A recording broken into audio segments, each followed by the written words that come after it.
Vitamin D যখন আবিষ্কার হয়েছিল তখন এটাকে বলা হতো ভিটামিন, কিন্তু পরবর্তীকালে আমরা জেনেছি এটা আসলে কিন্তু ঠিক সংজ্ঞা অনুযায়ী এটাকে ভিটামিন না বলে এটাকে আমরা এখন বলি লোকাল হরমোন। অর্থাৎ ভিটামিন সবসময় বাইরে থেকে সরবরাহ করতে হয় শরীরকে, কিন্তু ভিটামিন ডি এমন একটি ভিটামিন যেটা আমাদের শরীরের মধ্যে একটা বিশেষ ধরনের পদার্থকে আলোর সাহায্যে ভেঙে নিজের মতো করে তৈরি করে নিতে পারে।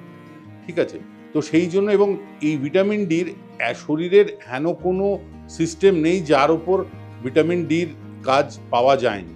সে হার্টের ওপরে আছে, তার মাংসপেশির ওপরে আছে, তার বিভিন্ন রকমের হাড়ে তো আছেই, সেটা আমরা সকলেই আমাদের ছাত্রজীবন থেকে জেনে এসেছি। ভিটামিন ডি হাড় এবং ক্যালসিয়ামের যে সংযুক্তিকরণ তার জন্য ভীষণভাবে জরুরি।